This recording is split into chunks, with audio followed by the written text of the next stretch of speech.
How many countries has America invaded since the Second World War? America has been in 19 wars since World War II. The death toll from modern American wars killed in the name of freedom is over 20 million and counting. They have overthrown 36 governments, attempted to assassinate over 50 foreign leaders, and dropped bombs on people in over 30 countries. Syria was the latest of 14 countries in the Islamic world that US forces have invaded, occupied, or bombed. But you believe your American media when they say Putin is a crazy war-mongering dictator. Is your self-righteous indignation based on an understanding of basic history, or just triggered by the next new bandwagon that is trending on mainstream media? 90% of these deaths are ordinary men, women, and children. They started the Korean War, the Vietnam War, the Gulf War. In the last 60 years or so, the list of countries the US invaded includes Bosnia, Cambodia, the Congo, Cuba, El Salvador, Guatemala, Indonesia. There's been wars in Iraq, wars in Afghanistan, wars in Syria, Central America. They are the global bullies, destroying any country in the name of democracy and human rights. But the intention has always been to strip the nation of its resources and enrich their military-industrial complex. Now, what about Britain? Did you know that there are only 22 countries in the world that the UK have not invaded or helped in starting a war? The hypocrisy of the West is an abomination. Where was the sense of injustice when George Bush and Tony Blair invaded Iraq? Even after the UN weapons inspector Hans Blix visited Iraq and confirmed that there were no weapons of mass destruction. What a coincidence that Mr. Blix was found dead from suicide. Do any of you actually know Ukraine is not even a sovereign country? The state of Ukraine does not exist. If people just stopped and educated themselves before flinging themselves into a frenzy of indignant theatrics all over social media, they would discover that in 2014, UN Secretary General Ban Ki-moon stated that since December 1991, Ukraine has not registered its borders as an independent country. Ukraine is still under the territory of Russia, and everything that happens in this area is in fact an internal matter of Russia. And as far as Putin is concerned, there is no invasion. But now suddenly you're all Ukrainian. You all stand with George Soros, Hillary Clinton, and Marina Abramovich. Everyone is so used to instant news, like instant coffee and instant noodles or instant text messages, you don't have the patience to step back, to query the historical context of present-day events, to educate yourself on an intricate and complicated ancient conflict. So my question is, when everyone starts shouting on the rooftops that today they stand with Ukraine, do they realize that they're actually standing with Russia?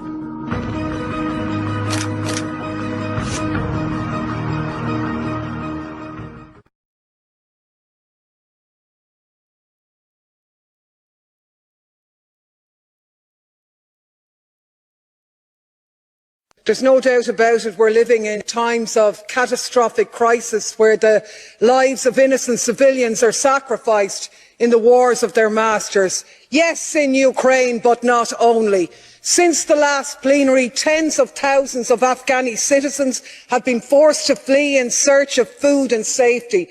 5 million children face famine, an agonising and painful death, a 500% increase in child marriages and children being sold just so they can survive, and not a mention of it, not here, not anywhere. No wall-to-wall TV coverage, no emergency humanitarian response, no special plenaries, not even a mention in this plenary, no Afghani delegations and no statements. My God, they must be wondering what makes their humanitarian crisis so unimportant. Is it the colour of their skin? Is it that they're not white, they're not European, that their problems come from a US gun or a US invasion? Is it that the decision to rob their country's wealth was taken by a despotic US president rather than a Russian one? Because, my God, all wars are evil and all victims deserve support, and until we get on that page, we have no credibility whatsoever.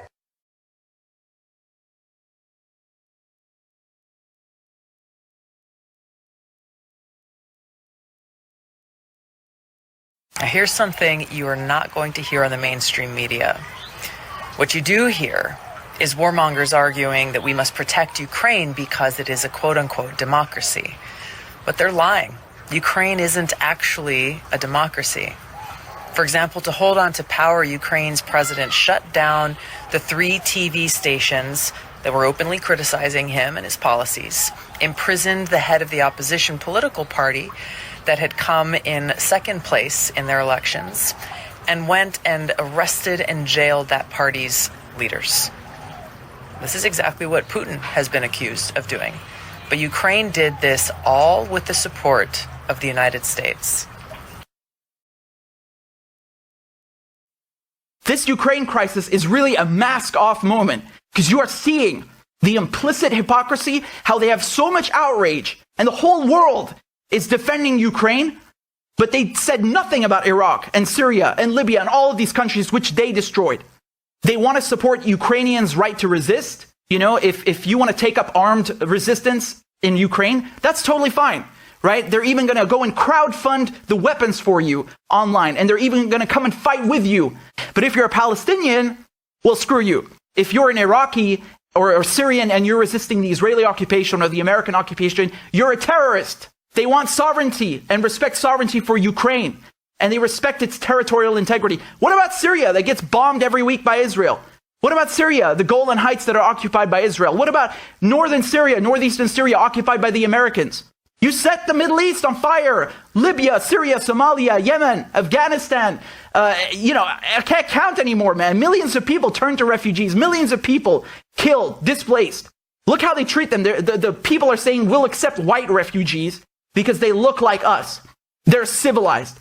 Oh, and Syrians and Iraqis and the people whose lives you destroyed, they're not civilized? They don't deserve to seek refuge? What kind of bullshit double standard is that?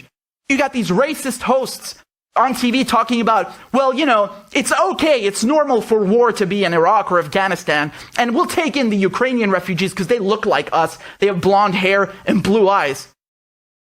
Me, I'm sorry. It's very emotional for me because I see European people with blue eyes and blonde hair being killed. Children being killed every day with Putin's missiles.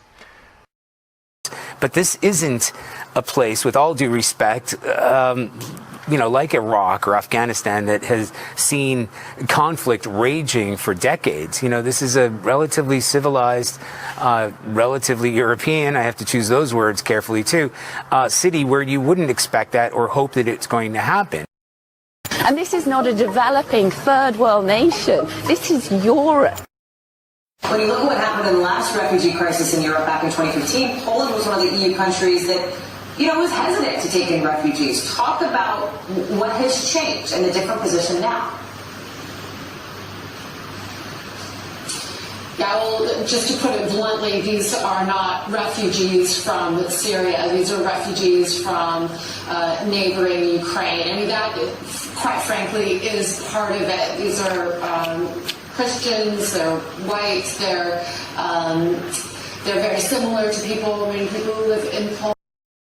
On ne parle pas là de Syriens qui fuient des bombardements du régime syrien soutenu par Vladimir Poutine. On parle d'Européens qui partent dans leurs voitures qui ressemblent à nos voitures. Il y a une différence entre les Ukrainiens qui, encore une fois, participent de notre espace civilisationnel avec des populations qui appartiennent à d'autres civilisations. On voit bien ce qu'ils fuient et il n'est pas question de dire est-ce que vous êtes vraiment des réfugiés. On est au 21e siècle, on est dans une ville européenne et on a des tirs de missiles de croisière comme si on était en Irak ou en Afghanistan, vous imaginez?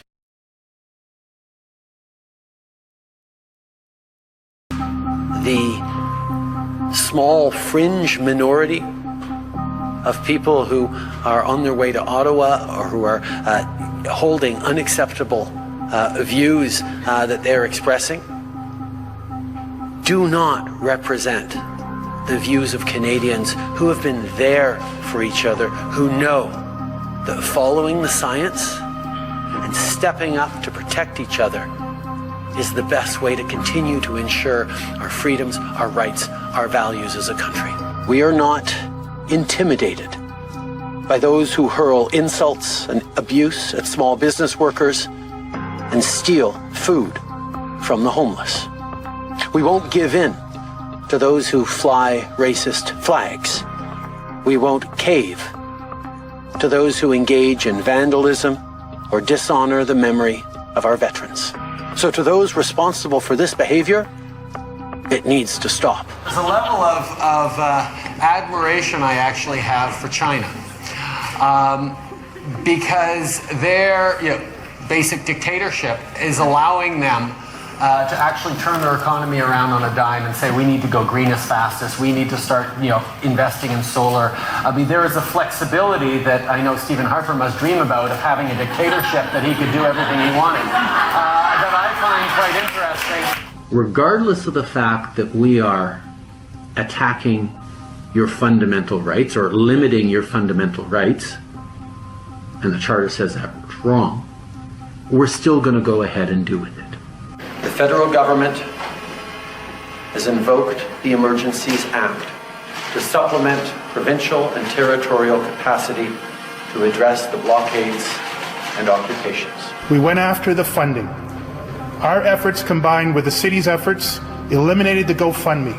$10 million are no longer accessible to the demonstrators. There are other funding avenues that we continue to aggressively go after through intelligence, information, coordination with financial institutions, and all three levels of government. We are broadening the scope of Canada's anti-money laundering and terrorist financing rules so that they cover crowdfunding platforms and the payment service providers they use. We will be relentless in pursuing the funding that has enabled this demonstration to continue to this point. These changes cover all forms of transactions, including digital assets, such as cryptocurrencies. I want to be very clear. The scope of these measures will be time-limited, geographically targeted, as well as reasonable and proportionate to the threats they are meant to address. The Emergencies Act will be used to strengthen and support law enforcement agencies at all levels across the country. This is about keeping Canadians safe, protecting people's jobs, and restoring confidence in our institutions. As of today, a bank or other financial service provider will be able to immediately freeze or suspend an account without a court order. Justin Trudeau, I mean, I thought he was kind of a cool guy. And I started to read what he said. This is a couple of weeks ago. He was, or maybe this is September, but he was talking about people who are not vaccinated. He said they don't believe in science. They're often misogynistic, often racist. No, they're not. That was not smart of him at all. Right. He said, but they take up space.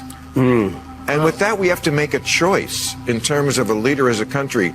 Do we tolerate these people? It's like, tolerate them. Now you do sound like Hitler. Canada and our allies will defend democracy. We are taking these actions today to stand against authoritarianism. The people of Ukraine, like all people, must be free to determine their own future. We will continue working with our international partners to safeguard Ukraine's territorial integrity and prevent further Russian aggression.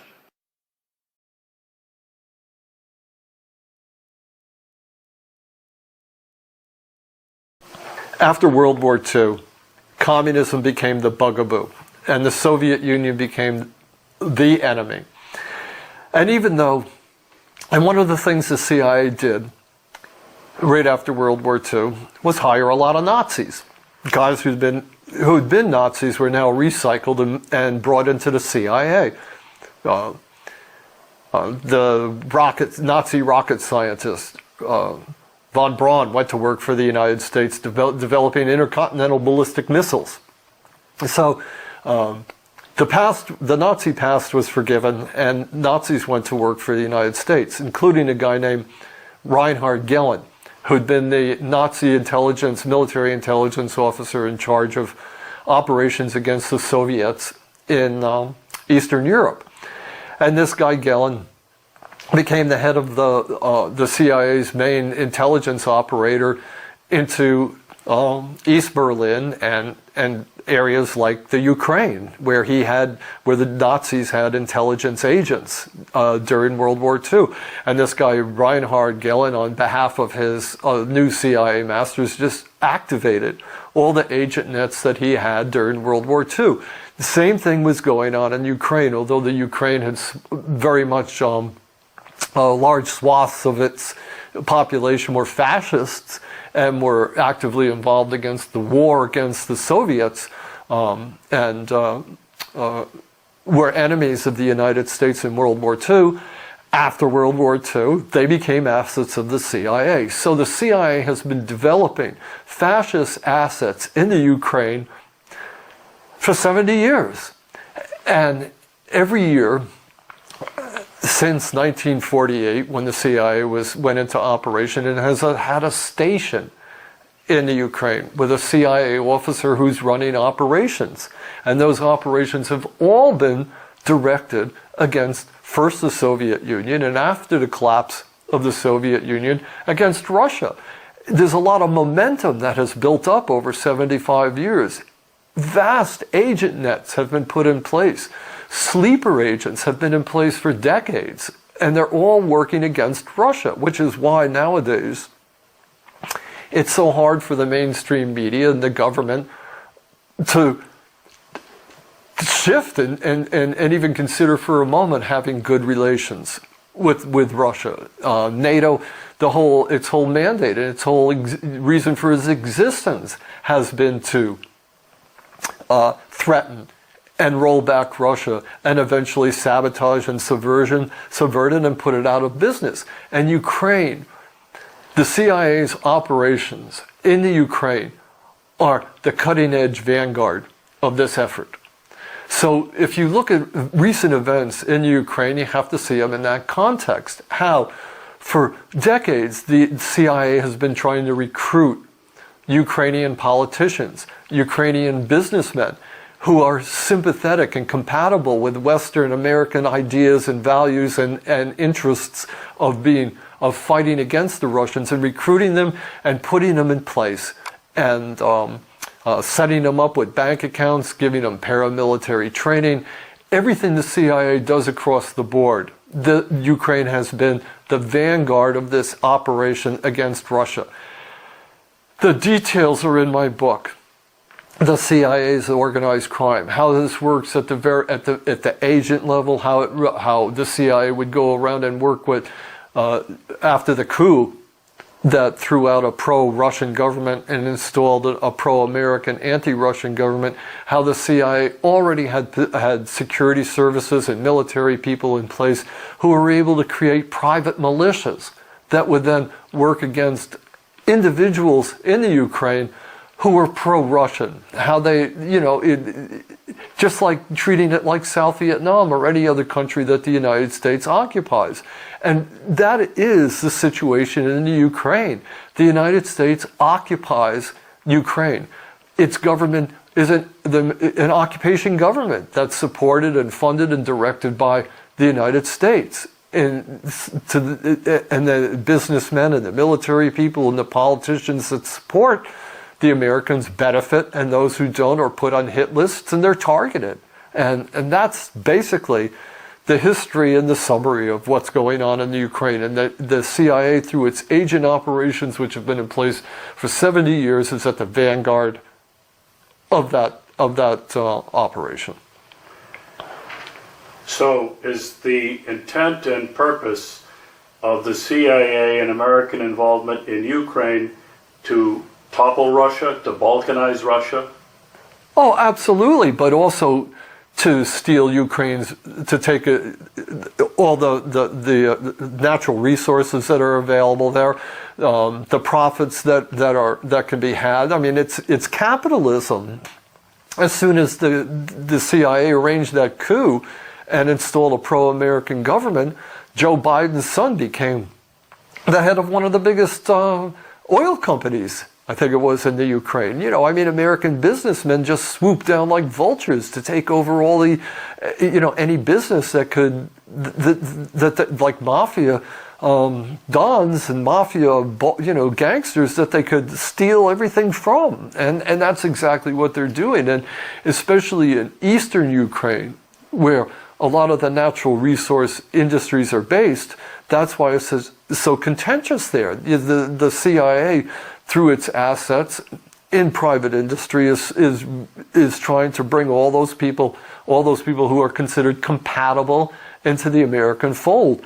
You don't see it at its dirty level, the level of blackmailing people, the level of extorting people, the level of the CIA using its underworld contacts to squeeze these people and to force them out of business and to make life miserable for them so that they give up their associations with Russians and Russian businessmen.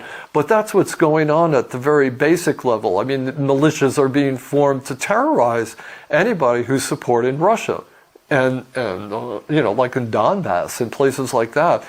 And the reason it's targeting the people that targets most highly are the people that are sitting on natural resources that American businessmen want. It's not going after plumbers and carpenters. It's going after major businessmen. And that's what the CIA does. It paves the way for American business interests by using illegal methods, and by using illegal methods to install politicians in the Ukraine that will follow the American line. Everything that you don't know about that is going on, and that you're not told about by the media.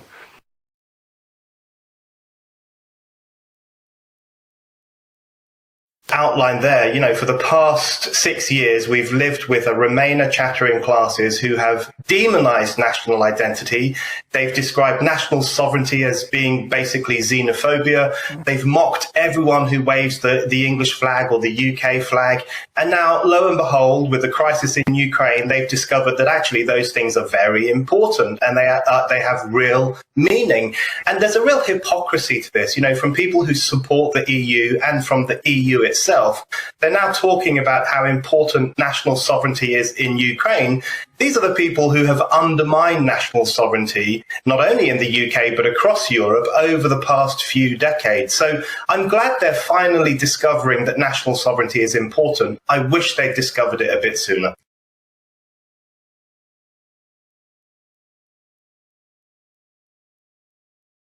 I really think that there's so much misinformation. We've never really seen anything like it. I mean, I've been covering wars now for 35 years, and I have never seen people with their nails done in the Ukrainian flag, right? I mean, we're being corralled into this box where we either have to hate Vladimir Putin and believe everything evil that's said about him and love Ukraine, and there's no in between. And that reminds me a lot of you're either, a white supremacist, or you go with the Democrat narrative on everything under the sun.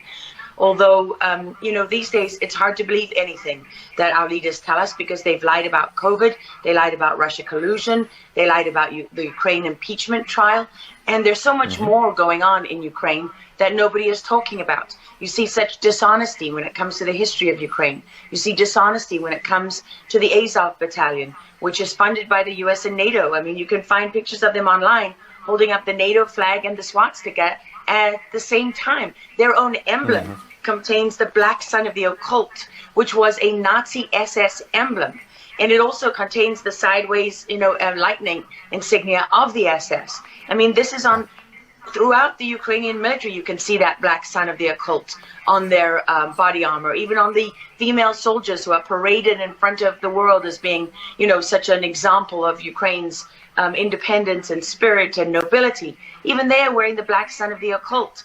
And, the White House wants you to believe, well, this doesn't matter, it's just a small number of troops. It's not true. The Azov battalion has been murdering its way through eastern Ukraine. Yeah. We don't want to admit this. This was why Crimea voted for independence. This is why Crimea wanted to be with Russia.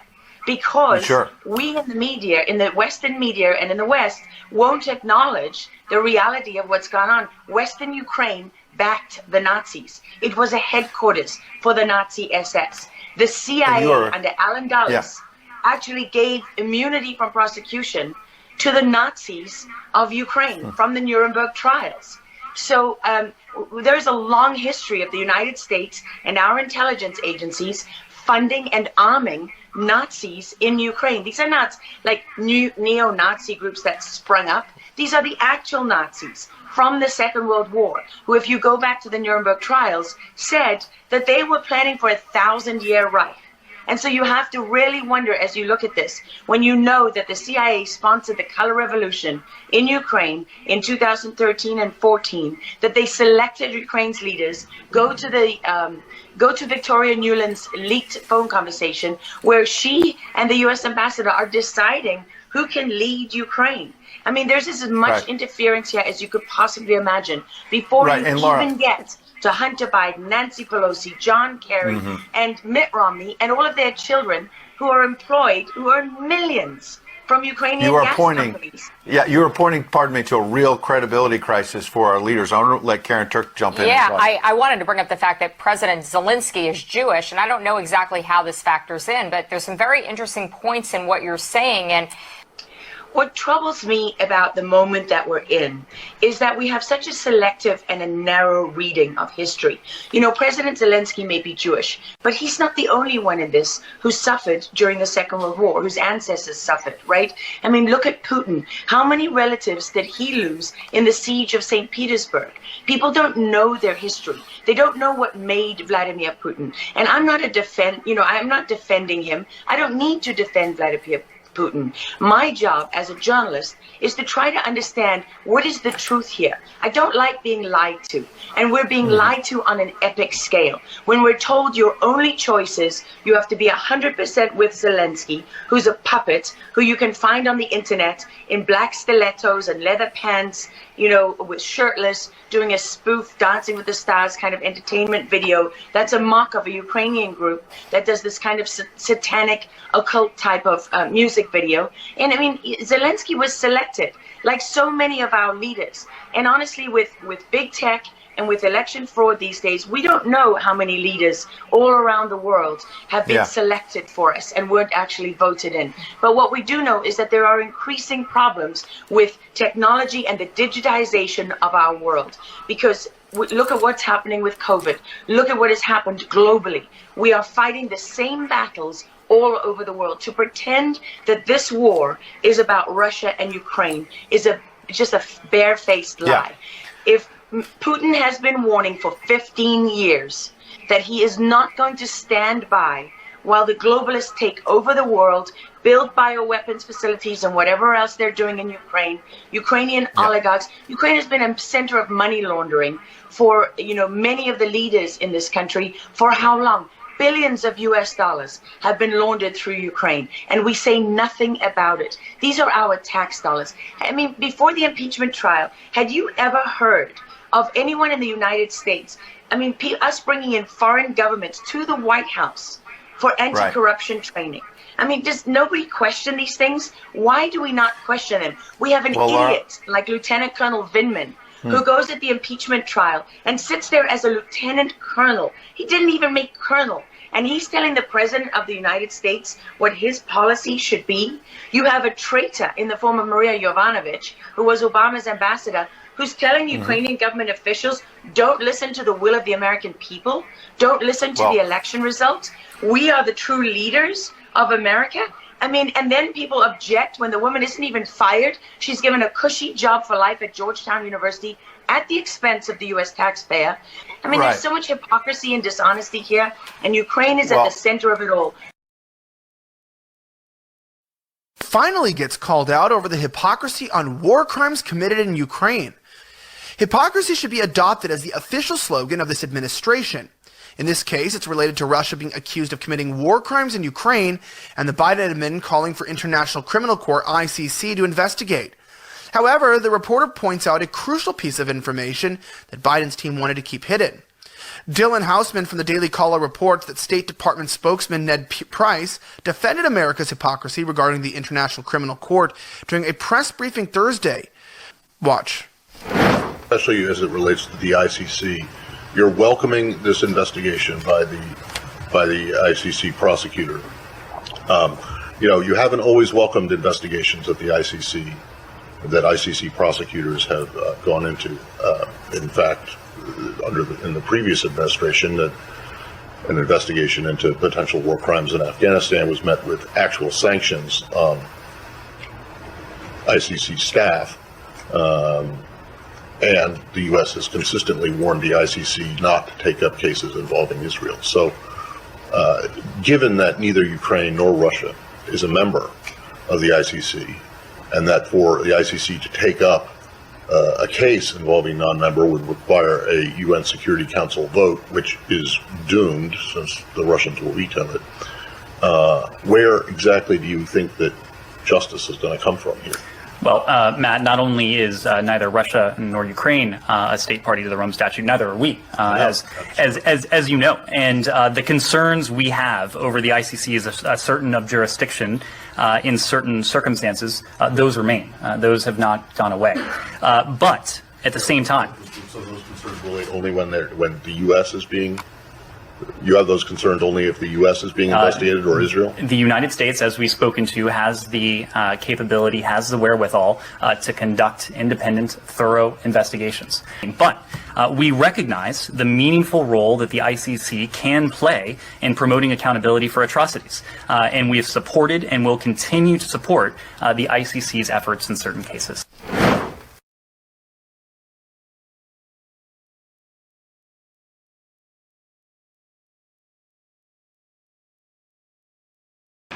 But first, what exactly is democracy? Well, pluralism is the hallmark of it. In a democracy, citizens can have any opinion they want to have. They can express any opinion they want in public whenever they care to express it, including through mass media. If citizens are dissatisfied with their political leadership, they can challenge their leaders for office. Now, all of these things are true in every free country in any period, always. These are not just features of democracy, these are prerequisites for democracy. So with that in mind, you should know about a political party in Ukraine called Opposition Platform for Life. With 43 seats in parliament, it is the largest opposition party in that country. Over the weekend, the president of Ukraine, Volodymyr Zelensky, banned that party. Opposition Platform for Life is now prohibited from, quote, all activity within Ukraine. So with a single command, Zelensky made it impossible for anybody to run against him for president. He did this not just to Opposition Platform for Life, but to 10 other political parties that he believed were insufficiently loyal to him. They're all illegal now. Obviously, there's a war underway in Ukraine, and on that basis, Zelensky has declared martial law. But we must tell you there is no evidence that the opposition parties he banned were aiding Russia in its war against Ukraine. Opposition Platform for Life, for example, denounced the Russian invasion the moment it happened, just like everybody else. But Zelensky took the opportunity to turn Ukraine into effectively a one-party state, which it now is. So having banned all opposition, he then seized control of the country's media outlets. Zelensky signed a decree that combines all national television channels into a single platform that he controls. He described this as a, quote, unified information policy, and it certainly is unified. So if all of these details seem shocking to you, if this is not the Zelensky you've heard about on the Today Show, then you may not have been paying attention to Ukraine. Zelensky has been solidifying complete control over Ukraine for a long time, since long before the Russian invasion and the war. Last year, he had his main political opponent arrested and his assets seized by the state. At the same time, Zelensky shut down 3 of Ukraine's most popular television networks, channels that, not coincidentally, had criticized him. So how should we as Americans assess this?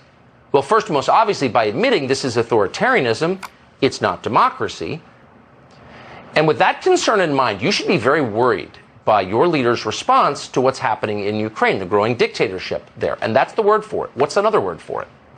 If you have ideas, send it to us. On the very same day that Zelensky shut down opposition media and all opposition political parties, professional liar and Atlantic magazine pundit David Frum posted this on Twitter, verbatim, quote, Ukraine may be the first example in human history of a country that, under the pressure of war, is becoming more tolerant and more liberal. Right. So when you outlaw all criticism of yourself, that's called tolerance. It's called democracy. But don't take the word of a single Canadian warmonger propagandist. David Frum is hardly alone in telling you that. All of Washington is telling you that. Watch. So proud of President Zelensky and the courage that he has shown And in Congress, we are trying to get the administration on board.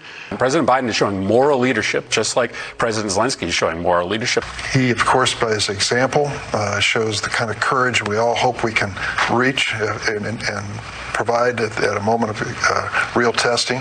Government doesn't give us our rights. Our rights come to us from God, and government is just a shared tool to secure them. And you see that spirit, that American Philadelphia 1787 spirit in Zelensky right now. God, these people. And again, on one level, you can understand why people are whipped into an emotional frenzy when they talk about Ukraine. Why wouldn't they be? Russia's invasion of Ukraine was shocking. It was wrong. The suffering of civilians there is entirely real. We're watching it on TV. It's horrifying. So it's entirely natural to root for the Ukrainians to expel the invaders, and obviously we are rooting for them to expel the invaders, Russia. But just because what Russia has done in Ukraine was wrong doesn't mean you have to lie about the Ukrainian government. In fact, if you really cared about the Ukrainian people and all the people you just saw on TV, we care so much, you wouldn't want them to live under a dictator. So you'd be highly upset about what Zelensky just did. So again, Ukraine was invaded by its neighbors, and we oppose that. We should oppose that. But that doesn't mean Ukraine is a democracy. It's not. And we shouldn't tell Americans it is, because that's a lie. Why go the extra step to tell us that Ukraine is a model democracy when it's not at all? So maybe you're starting to conclude that these people love Zelensky not because he represents the Ukrainian people, but because Zelensky is exactly the leader they would like to be, with wildly expanded war powers to make everyone who complains shut up at gunpoint.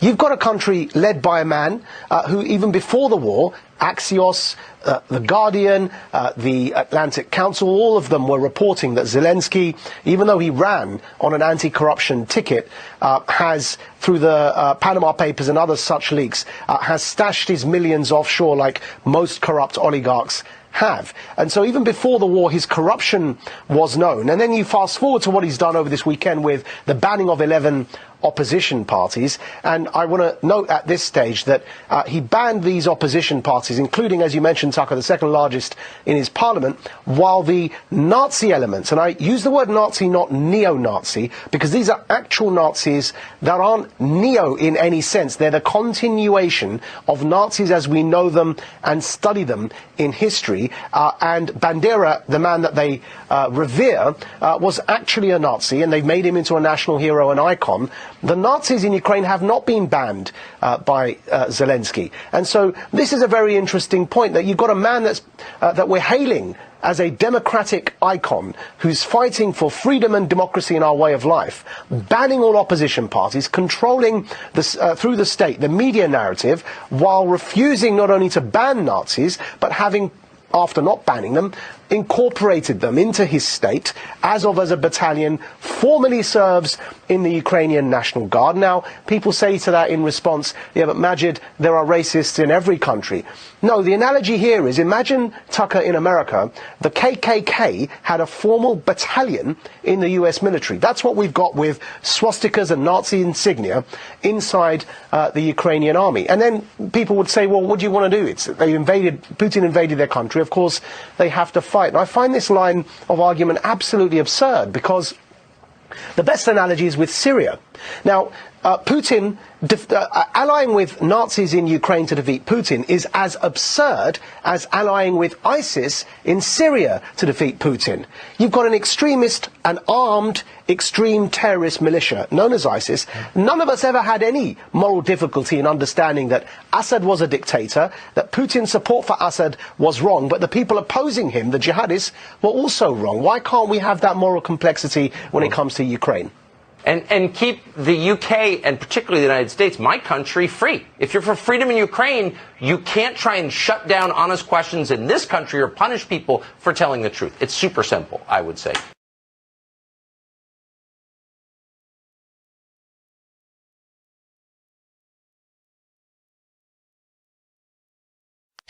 Я знаю, що як журналіст я маю бути об'єктивним, маю бути виваженим для того, щоб повідомляти вам інформацію з холодним серцем, але направду триматися зараз дуже важко, особливо в такий час. І якраз уже нас на Росії називають нацистами, фашистами і так далі, я дозволю собі зацитувати слова Адольфа Ейхмана, який сказав, що для того, щоб знищити націю, потрібно нищити в першу чергу дітей. Тому що вбиваючи їхніх батьків, діти виростуть і обов'язково помстяться. Вбиваючи дітей, вони ніколи не виростуть, і нація зникне. Як Збройні сили України не можуть нищити російських дітей, тому що це заборонено правилами війни, і це заборонено різними конвенціями, в тому числі Женевськими. Але я не зі Збройних сил України. І коли мені випаде нагода розправитися з росіянами, я обов'язково це зроблю. Я дотримуюсь, раз ви вже називаєте нацистами, дотримуюсь доктрини Адольфа Ейхмана і зроблю все, що від мене залежить, для того, щоб ні ви, ні ваші діти ніколи не жили на цій землі. Для того, щоб ви відчули, як воно, коли вмирають ні в чому не винні цивільні люди. Для того, щоб ви відчули весь біль і страждання, коли ви говорите, а ми не починали війни, це все Путін. Ми не хотіли цієї війни. Ви теж її не хотіли. Але тепер ви мусите розуміти, що тут йдеться про перемогу українського народу, а не мир. Нам потрібна перемога. І якщо для цього доведеться вирізати всі ваші сім'ї, я буду одним із перших, хто це зробить.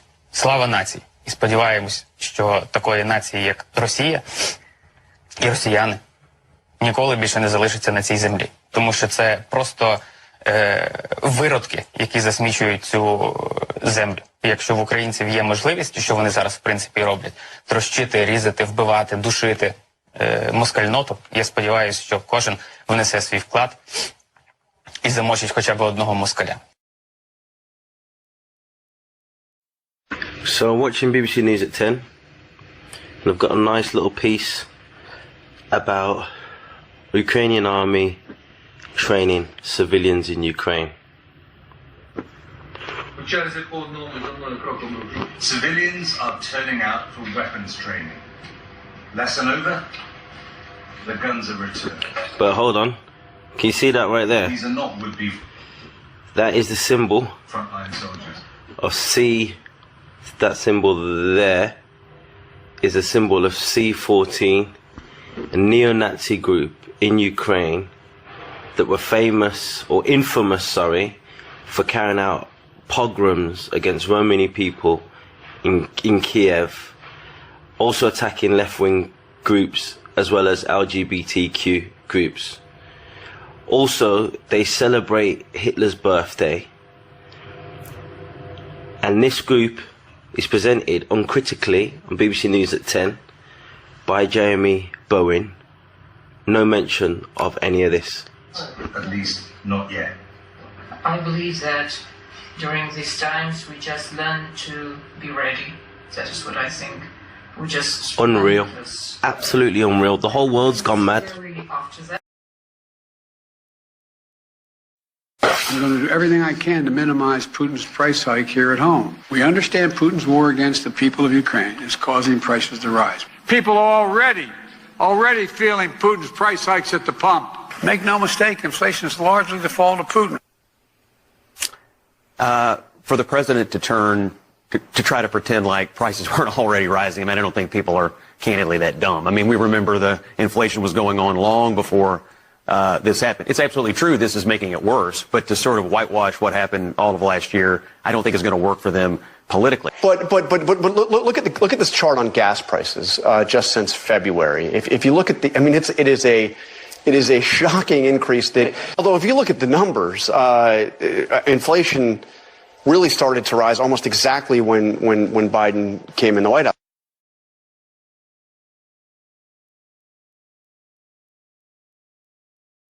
That's right. We need to defend this democracy, and we need to make sacrifices. We need to pay more for fuel because we're doing this for democracy, to spread democracy. Yes. Well, let's look at the democracy in the Ukraine here. We're calling it a basket case. democracy here. Let's just take a look at a little bit of history background here. That's Yatsenyuk and Poroshenko. They were installed by the United States as prime minister and president, respectively, the interim government, after a bloody overthrow, violent overthrow of a democratically elected president, which the West did not like. Because he was of the wrong orientation. And then this was followed by the comedian who played president on television 2 years ago. Fantastic. But how bad was it? This is just scratching the surface. Let's take a look at a little bit of a timeline here. 2004, US, UK, EU, NATO backed a violent coup d'etat in Kiev. That's beyond debate. That's historical fact. However, you won't hear it on the BBC. They never mention it on the floor of the House of Commons. Everybody ignores this fact like it didn't exist. Yeah. So here we go. 2014, 2015, the Ukrainian military under Poro and company, they ran an anti-terror blitzkrieg. They called it an anti-terror operation. They dubbed the whole of the Russian-speaking population in the East as terrorists. Okay, that happened. That really happened. So they ran a blitzkrieg, and that prompted the Minsk Accords. So Minsk 1 and 2 in 2014, 2015, that was the de facto peace process, internationally recognized. But what happened after that? Well, Ukraine government stated its policies not to ratify nor implement the Minsk Accords. They're very open about that.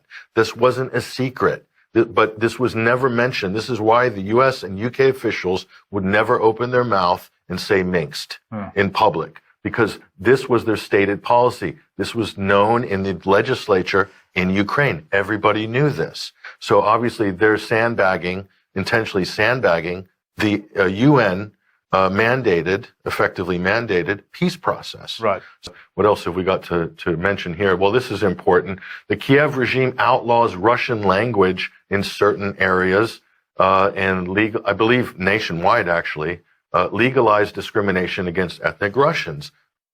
What a burgeoning democracy this is. And by the way, if you look at the democracy index globally, Kiev is about 85th out of 160 or so. 60 or so. So they're not very high on the league table. Let's just put it that way. Here we go, 2014 to the present. Kiev regime outlaws certain Russian opposition parties. What else? They're arresting television station journalists, editors, taking TV off the air. This is normal bill of fare for Kiev, for this lovely democracy in Ukraine. And so, again, 2015 to the present, Ukrainian forces shelling civilians in the Donbass, who they've deemed as being not full people in their own country, not allowed to speak their own language. This is a population of 4 million, Mike. Yeah. So this 4 million people have been disappeared and canceled by the Western mainstream media, by our well-informed politicians. It's as if these 4 million people have no rights, don't exist. They might as well have fallen off the edge of the earth. Okay. So that's how we've got to this point. They've been completely erased. To this day, they won't even mention that there's millions of people living in there who were being targeted militarily by a country who were arming. I mean, so do you see where Russia might have a few problems with the situation? So they felt that because Minsk collapsed, they had no choice. If Minsk wasn't going to guarantee the security of the people of the Donbass, they're saying that's genocide. So we need to step in and provide military protection for the people of this region, restore their water, their electricity, their food, allow deliveries to come in, and basically do what Minsk was meant to do. For 7 years, they could have implemented Minsk. They intentionally did not. And the US and the UK and the EU were complicit in that, because as soon as Minsk was implemented, the quid pro quo was sanctions are lifted by the EU. And we can't have sanctions lifted against Russia. That's right. So now Minsk is dead. A new raft of sanctions have been lopped on top. Isn't that interesting how this has played out? Again, you won't hear this analysis on the mainstream media. You won't hear it. This is the new normal for our security. Peace cannot be taken for granted. Freedom and democracy are contested by authoritarian regimes, and strategic competition is on the rise. We must respond with renewed resolve an even stronger unity. North America and Europe together in NATO. We are an alliance of 30 democracies standing as one. We will protect our people and our values. Democracy will always prevail over autocracy. Freedom will always prevail over oppression.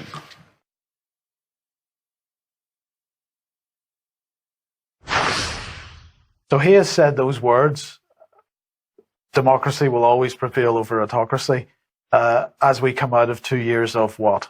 Well, not everybody's out of these 2 years. In France, there's millions of people on the street in France because the president and the government said you can't work, you can't buy food unless you take an experimental pharmaceutical product. Otherwise, we're going to discriminate against you. Same in Italy, also in Germany and other countries, Austria as well. And of course, we should mention Canada. So is NATO going to act against Canada? I think they should intervene in Canada and take out Trudeau. So democracy is the buzzword. So where did NATO get off now policing democracy? I thought it was an alliance to protect any members that got attacked by another country. I didn't realize their job is to promote democracy. When did that happen? This is a very good question. It's not written down anywhere. No, indeed, but about the same time that NATO started talking about territorial integrity and borders, NATO considers itself to have NATO's borders. This is not a principle that's written into NATO's charter at all. NATO's borders. Yes. So all sorts of problems here. This is what our forefathers called, and historical scholars called, entangling alliances. This is what led to World War I.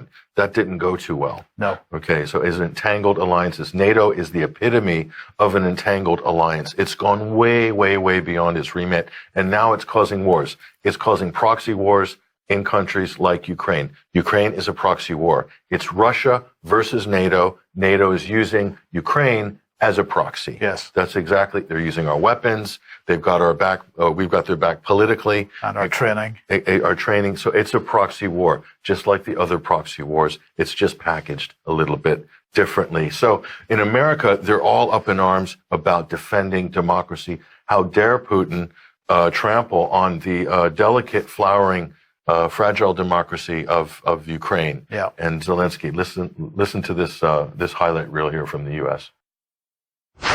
The one thing that we all agreed upon, the attack on the Ukraine by the Russians is an attack on democracy. Putin is terrified by the prospect of a democracy at his border. And that's why defending democracy both at home and abroad must be an urgent national security priority. What is our democracy worth if we're not able and willing to stand against an invasion of another democracy? I don't even know what to say to that. So quite the democracy in the Ukraine, as we showed you in the previous segment here. So, beyond this, on from this point of view here. So Pelosi basically lost it, okay, when she was in her press conference and so forth. So here's Pelosi again.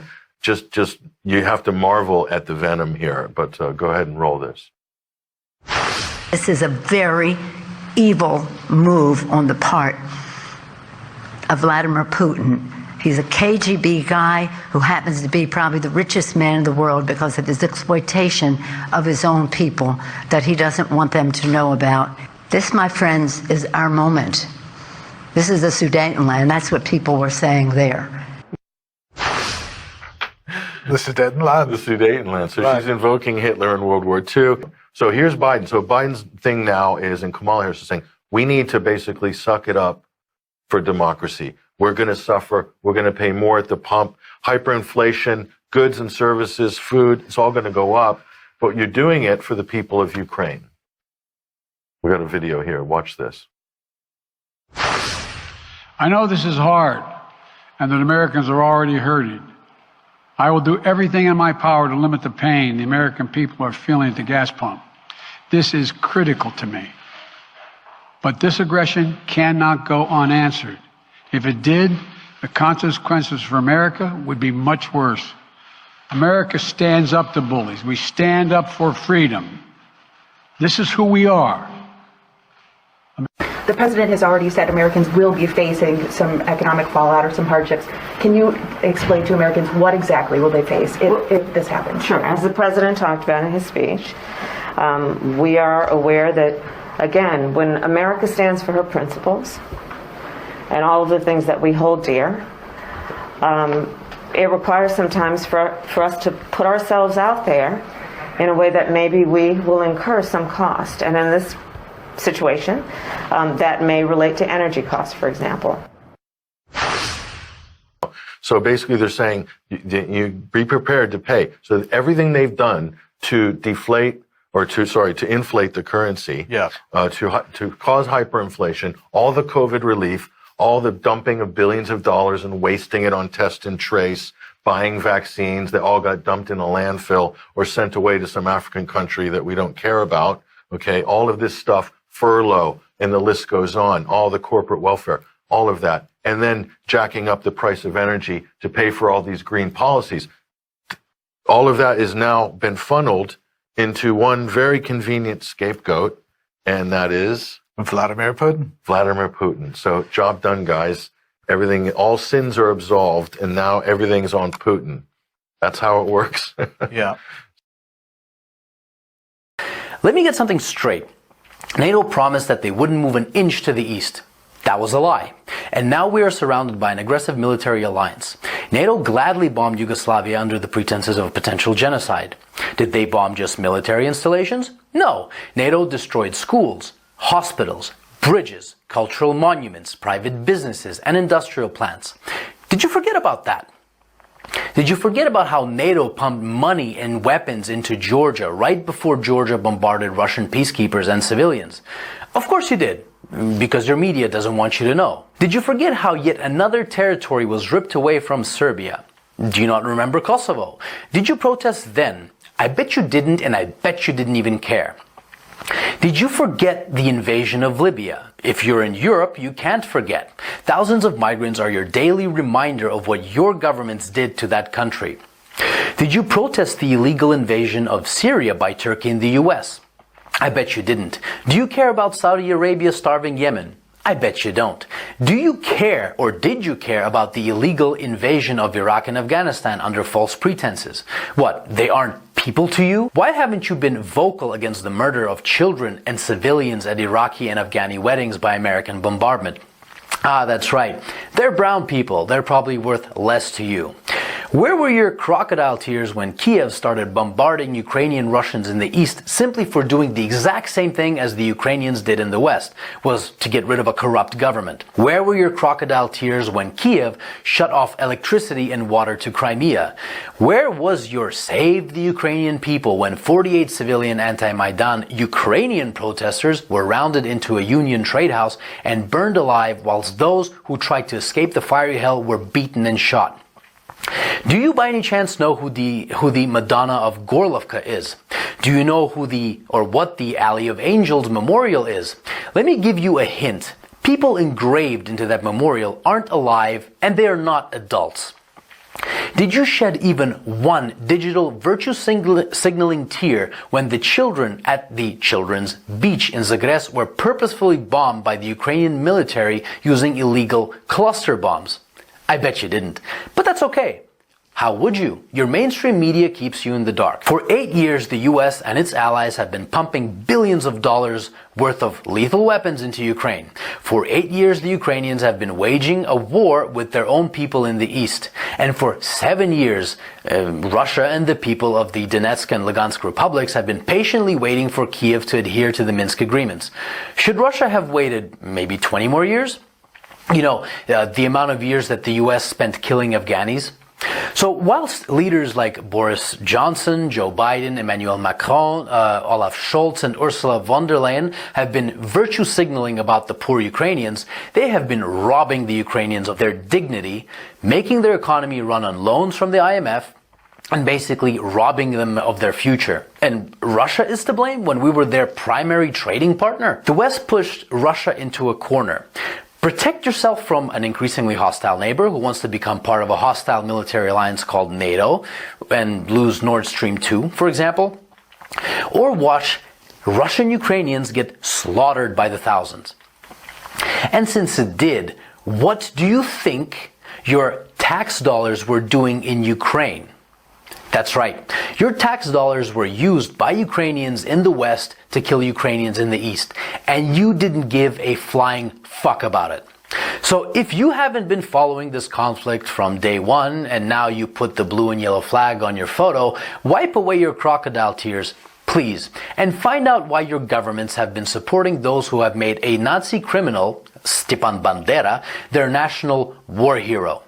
So if you haven't been crying for the collectively millions of dead Iraqis, Afghanis, Syrians, Libyans, Yugoslavians, and East Ukrainians these past 20 years, but you're crying crocodile tears for Ukrainian military installations, wipe them away and think about what your governments have been doing and what they're still doing. And I hope that this 8-year story of a war started by a criminal Ukrainian government against its own people can finally come to an end, and Ukrainians and Russians can finally live in peace.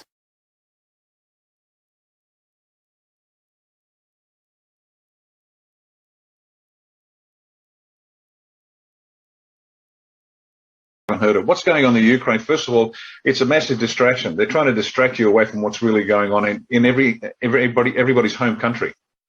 Now, the Ukraine is this is not what you think it is. The Ukraine, let's get technical first. The Ukraine is not a sovereign state. It does not have internationally recognized sovereign borders. It's still part of Russia, has been since the 10th century. But this is like Russia invading Russia. That's all it is. Now, second point. The Ukrainian people are very upset, particularly the Ukrainians in Australia. I get it. But guess what? You've been lied to, just like the Australian people have been lied to. We think we're a sovereign nation. We're not. The Ukrainians think they're a sovereign nation. They are not. See, the truth is slowly going to come out about what's really going on. And what's really going on is this. The Ukraine has been the center of the globalists for decades and decades and decades, 70 years at least. CIA, which is not a good organization, they're the implementers of deep state, let's say. They've been working in the Ukraine for 70 years, building up a resistance to everybody and everything. Why? Because they needed to bring the Soviet Union down, but they also want the resources that are in the Ukraine. That's what this is all about. Particularly Eastern Ukraine, massive natural resources that CIA goes in, gets control of, and American business interests, and they're not business, they're just robber barons. They're not legitimate businessmen. They just want to steal, and that's what goes on. And so they're taking that away from Russia and the Ukraine. And on top of that, it's the center of the deep state. They are going to tell you their stories about possible nuclear war, and Vlad's the bad man. This is the war with Russia that they wanted with Hillary Clinton as president. Because she lost, the whole war against Russia was postponed. This is the plan they always had, to destroy Russia, because they don't have a banking system that is under the Rothschilds. What a dangerous course of action that is. So that's the Ukraine, and so pay attention, but please do your own research. Don't, for goodness sake, don't watch mainstream media, because if their lips are moving, just like the politicians, if the media's lips are moving, they're lying.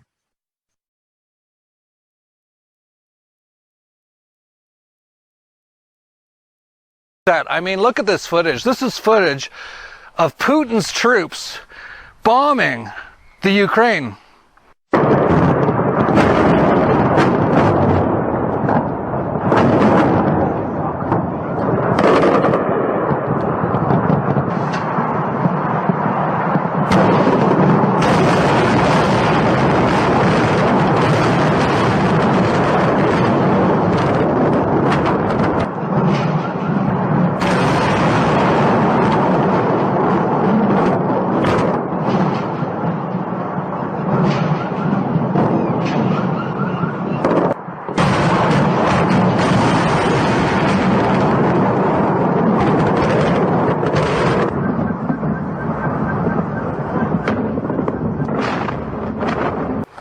Oh, sorry, that was the US bombing Iraq.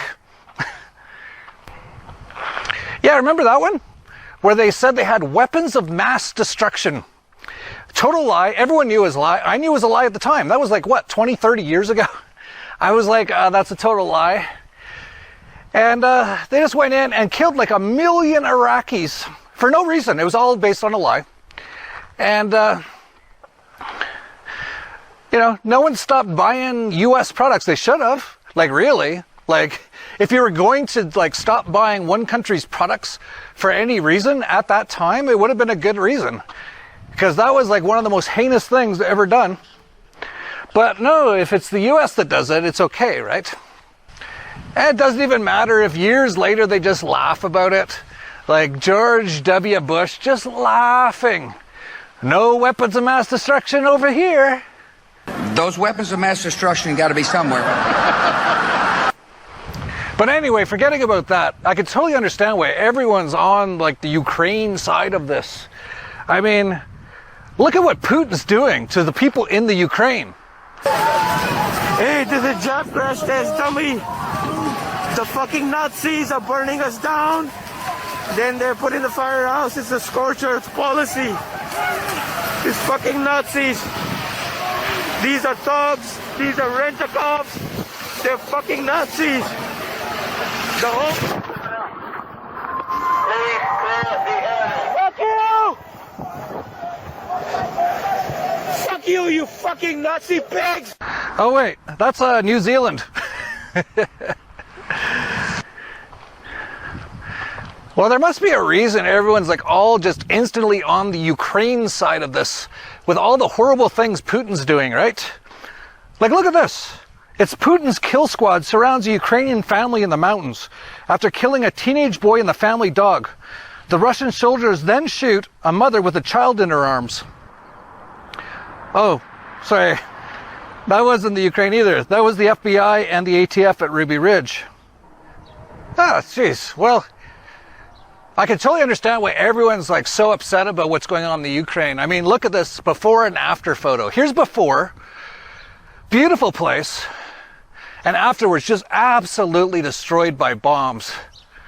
Oh wait, that's Syria after the US attacked it. But, you know, I can see why everyone's super pissed off at Putin. Like, what an animal, what a monster. Like, I found this. Unconfirmed. Yes, we came, we saw, he died. Oh wait, that was Hillary Clinton and Libya. Huh. Well, you know, Putin, what a monster though. Like, we should like make it so anything any Russian person ever does, like we just hate them for all this stuff. Like look at this. Putin's been bombing like men, women, and children just randomly in like Yemen and Somalia for like years. Oh wait, that was like Barack drone bomber, Donald Trump, and now Joe Biden doing all that stuff. Huh. Well, if you think what's happening in the Ukraine is bad, wait till you hear what's been happening in Palestine for the last 50 years. I can see why the whole world is just mesmerized by this right now, you know, because this came out of nowhere. It's not like there hasn't been a Russian-Ukrainian war since 2014, where Soros and the US came in and overthrew another democratic government in the Ukraine, put in their own puppet Nazi government, and yeah, so I can see why everyone's so upset about this.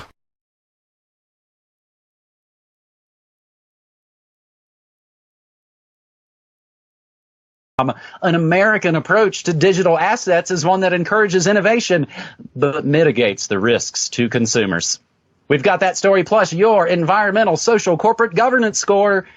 But first, we have to, of course, talk about the war that everybody is talking about right now. Yemen, under longest period of Saudi heavy bombing seen since 2018. We take this from the fine folks at antiwar.com, the Yemen Data Project. Released its monthly summary of the Saudi-led coalition's air war in Yemen and found that the last 4 months have been the most sustained period of heavy bombing in the war since 2018. For the month of February, the Saudi-led coalition carried out at least 200 air raids and up to 716 individual airstrikes in Yemen. Since October, just last October 2021, the coalition has launched at least 200 air raids each month. The Yemen Data Project recorded 15 civilian casualties in February, a significantly lower number than the 426 in January, the highest monthly rate since 2016. The airstrikes in February focused on the Hajj Governorate, where 51 air raids were recorded. All 15 civilian casualties for the month occurred in 2 air raids. On Valentine's Day, the Saudi-led coalition targeted a water drill in the Al-Matama district of Al-Jawaf, killing and injuring at least 3 civilians. In the Abs district of Hajj on February 20th, an air raid hit a civilian house, killing a woman and a child and injuring at least 10 more people. Yemen Data Project found get these percentages. 11% of the bombings hit civilian targets. 18.5% hit military targets, and 17.5%, I don't know, can't be identified. 70.5% of the targets can't be identified. Civilian infrastructure that was hit by airstrikes includes communication sites. Always the first thing to knock out in war. You knock out their communications, their radio, their TV stations. Then, of course, you follow up and hit them in the belly and blow up farms and residential areas. Over a year has passed since President Biden vowed to end support for the Saudi-led coalition's offensive operations in Yemen, but the U.S. never stopped servicing Saudi warplanes that are bombing Yemen. And recently, not only did they not stop, they've escalated their role in the war by helping the United Arab Emirates intercept Houthi missiles. Pretty sure, James, the UAE was softened up. I believe it was President Trump. That's right.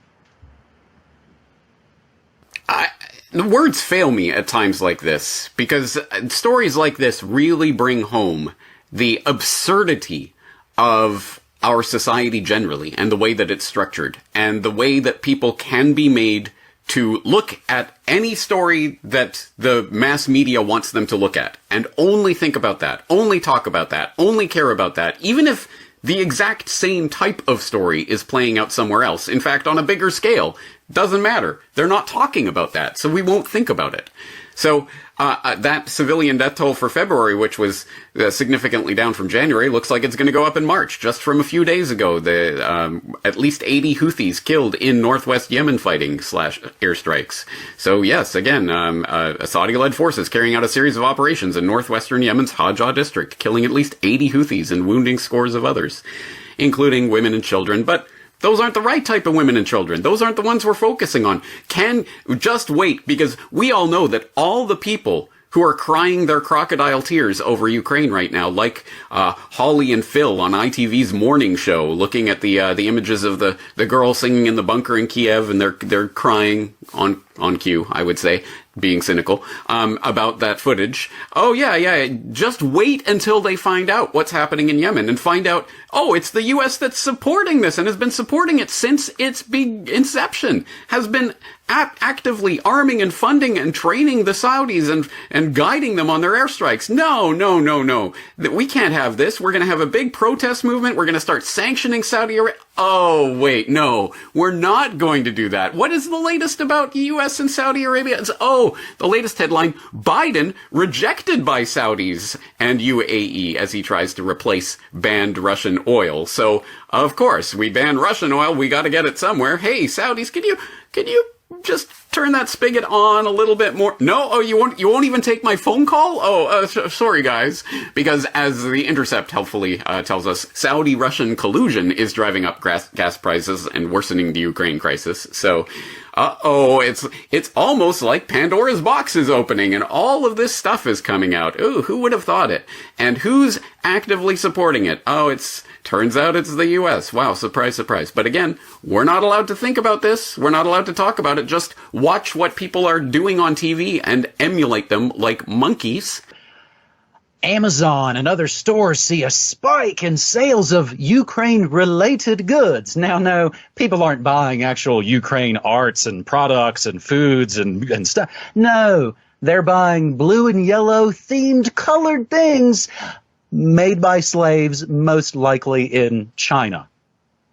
And they don't think about that part and just think, oh gosh, I've got to buy all these tchotchkes. That shows my support. They can flip a switch and people will dance to COVID. They flip another switch and they can change how you say the word Kiev. They don't want anybody thinking about Yemen, period. Let alone, of course, any of the other half-dozen wars Obama started that Trump continued, and now Biden as well.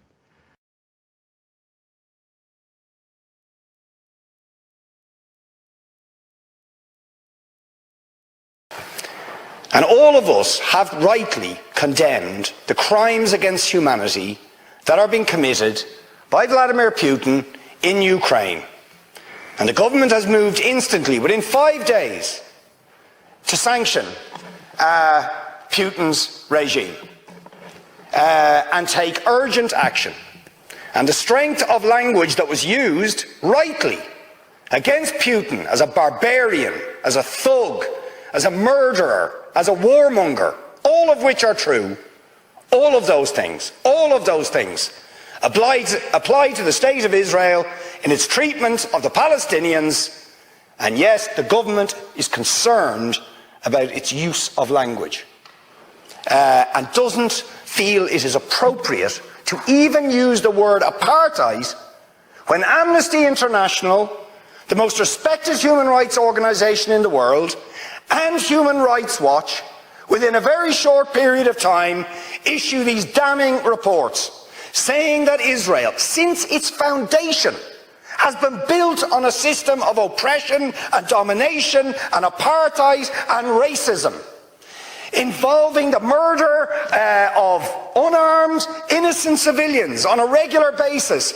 arbitrary detention and imprisonment, land annexations, the displacement of people, the denial of basic fundamental rights to 6 million Palestinians who are displaced outside Israel and the occupied territories, to the right to the return to their homes, to the illegal blockade of Gaza, which has left, as they say in the report, Gaza in a permanent state of humanitarian crisis, denying people access to food, to water, and treating the Arab population as a whole, the Palestinian population as a whole, as an inferior race. I mean, it doesn't get stronger than this. And yet you want to be careful about your language.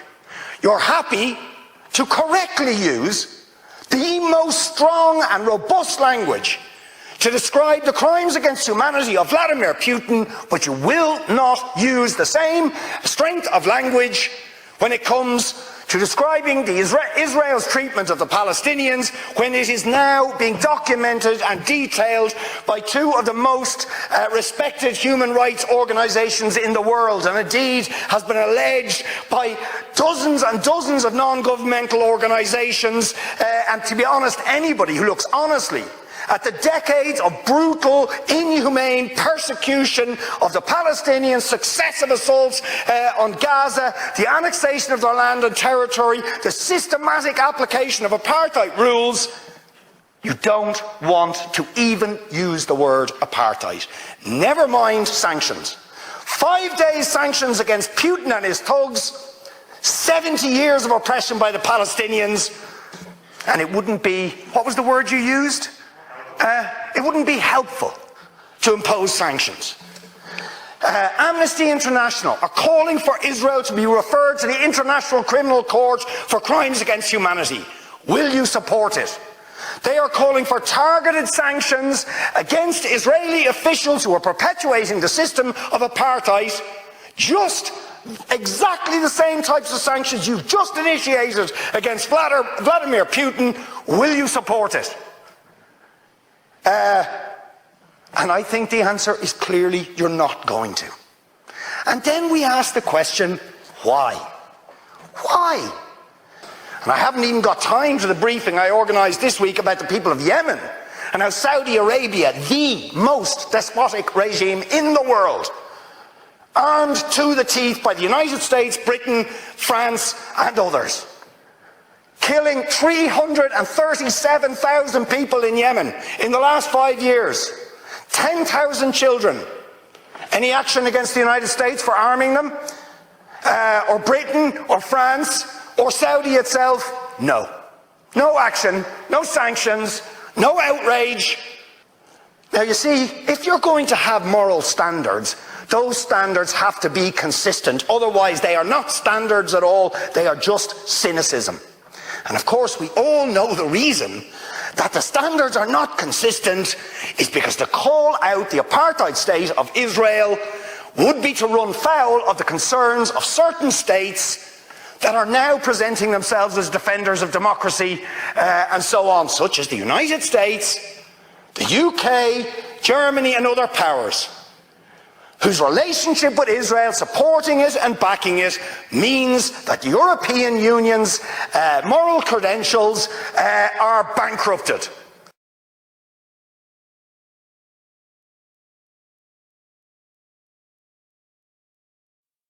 And here's this. Do you remember when this happened? Do you know what this is? The United States and the Ukraine, the only two countries in the world that voted against a UN resolution that condemned Nazism. That's real. So the U.S. voted against that, and they said it was because it would inhibit free speech, while Ukraine voted against it because it had pro-Russian bias. So I'm all for free speech. And the argument's just weird that the government takes a stand internationally for free speech, even for Nazis, and meanwhile wants Joe Rogan silenced. I think Nazis killed more people than horse paste. Historically, I could be wrong, but there you are. Do you remember this, Max? This happens every year. I mean, every year there's a UN vote to condemn Nazism. Russia introduces the resolution and the US and Ukraine vote against it. It's like an annual festival of Nazi apologia. Remember before the EU banned RT, the Biden administration openly supported Zelensky banning opposition media outlets that criticized the Maidan regime.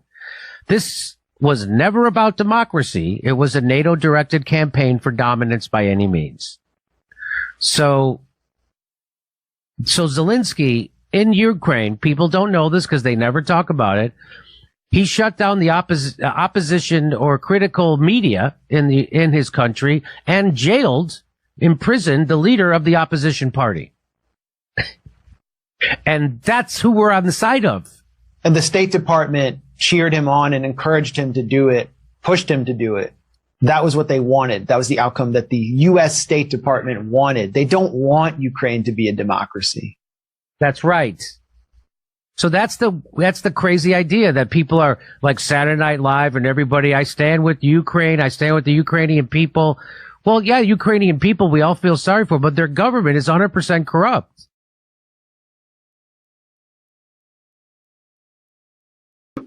The Ukraine never filed its borders with the UN. I read that. So they don't actually exist as a country in international law. They're still part of the Soviet Union and its heir, Russia. There's many legal precedents for this. So in other words, the reason why countries like China aren't going to condemn Russia is because it's not an invasion. They're not going against the UN Charter. This is a police action within their own legal borders. Zulüm zulümdür. Filistin'de de olsa zulümdür. Rakka'da da olsa zulümdür. Musul'da da olsa zulümdür. İdlib'de de olsa zulümdür. Yemen'de de olsa zulümdür. Zulüm zulümdür. Zulmün A'sı, B'si, örgütü, cemaati mi olur? Onların istediği gibi düşünebiliyoruz. Onların istediği kadar ağlayabiliyoruz. Onların istediği kadar slogan atabiliyoruz. Böyle bir dünya vicdan sahibi insanların tahammül edebileceği bir dünya değildir. Böyle bir dünya iman sahibi insanların tahammül edebileceği bir dünya değildir. Yeryüzünü fesat ve zulümle doldurdular. Evleri işgal ettiler, doymadılar. Toprakları işgal ettiler, doymadılar. Kalplerimizi ve zihinlerimizi de işgal ettiler. Bizim terörist dediğimize terörist diyeceksiniz. Bizim ağlayın dediğimize ağlayacaksınız. Bizim yardım edin dediğime yardım edeceksiniz. Onun dışındakilere gelince susacaksınız diyorlar. Rabbim bu zulmü, bu münafıklığı, bu ikiyüzlülüğü sonlandırsın.